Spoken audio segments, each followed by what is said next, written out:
Hello और नमस्कार। आपके साथ मैं हूं सुरभि तिवारी और इस वक्त आप न्यूज़ इंडिया देख रहे हैं और न्यूज़ इंडिया पर आज एक खास प्रोग्राम हम आप सभी के लिए लेकर आए हैं। इस खास प्रोग्राम में हम बात करेंगे साल 2026 की। साल 2026 अब बिल्कुल शीर्ष पर है, यानी कि मुहाने पर खड़ा है, क्योंकि नए साल की जब हम शुरुआत करते हैं तो बहुत सारी नई उम्मीदों के साथ करते हैं। और साल 2026 क्योंकि न्यू बिगिनिंग का भी साल है। जब 2026 को आप कैलकुलेट करके और राउंड फिगर में देखेंगे तो नंबर 1 आता है।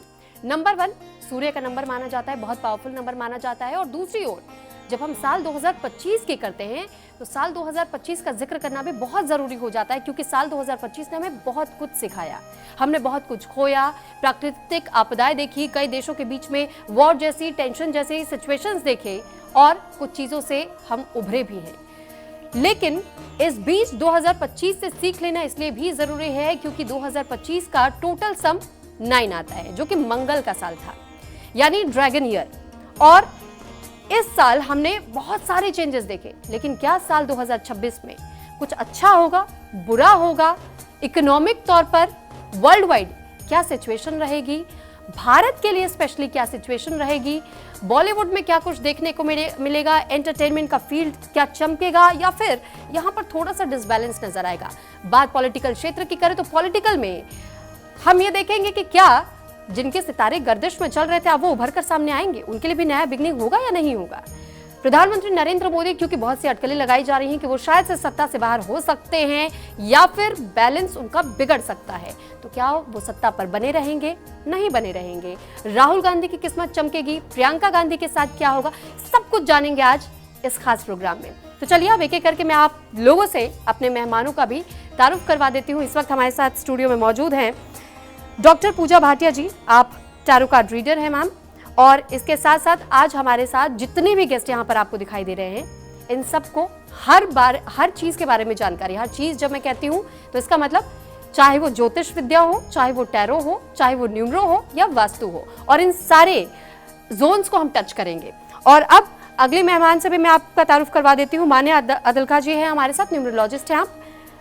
Most welcome ma'am news India पर। रितु सिंह जी हमारे साथ वास्तु गुरु हैं, मोस्ट वेलकम है मैम आपका भी। और प्रिया स्वरूप Tripathi ji astro numerology and vastu से रिलेटेड, इनके पास भी तमाम वो जानकारियां है। आपका भी बहुत स्वागत है मैम न्यूज़ इंडिया पर। तो अब एक एक करके चलिए हम शुरुआत कर लेते हैं। सबसे पहले क्योंकि हमने देखा कि न्यूमरो में बहुत ज़्यादा लोगों ने इस साल दिलचस्पी दिखाई, तो पहले हम न्यूमरो से शुरू कर लेते हैं मैम। 9 साल 9 ईयर का वो साइकिल खत्म होकर के साल 2026 में जब हम जा रहे हैं, तो मैम पहला सवाल यही रहेगा, साल की बिगिनिंग, साल का अंत कैसा रहेगा 2026?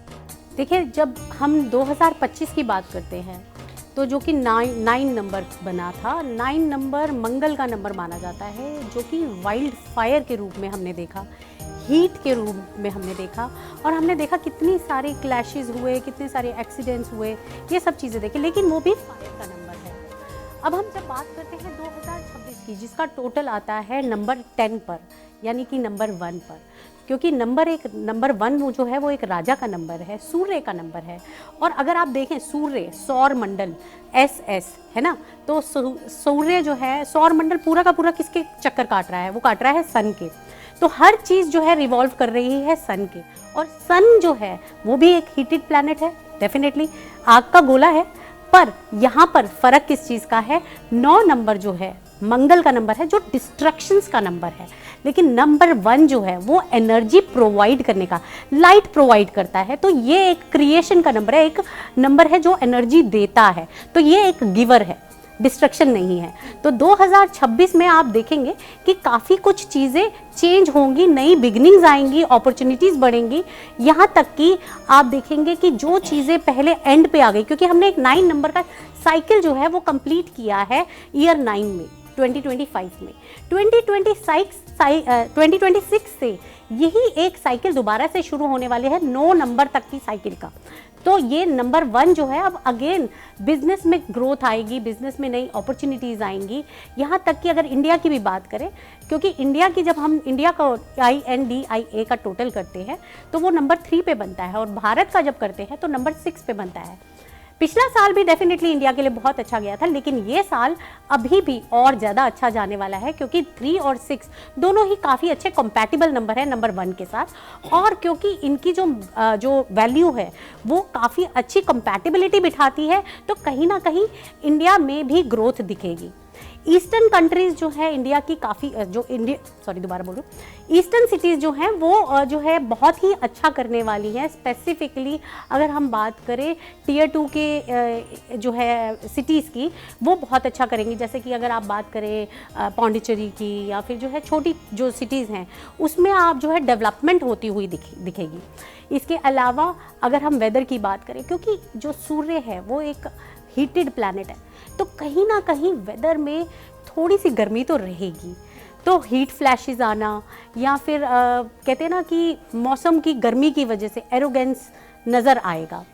लीडरशिप में भी कहीं ना कहीं हमारी बेटर जो है एक अच्छी जो है पोजीशन दिखेगी, बशर्ते यहाँ एरोगेंस ना लाए। तो डेफिनेटली इंडिया के लिए काफ़ी अच्छा टाइम है। ठीक है, अब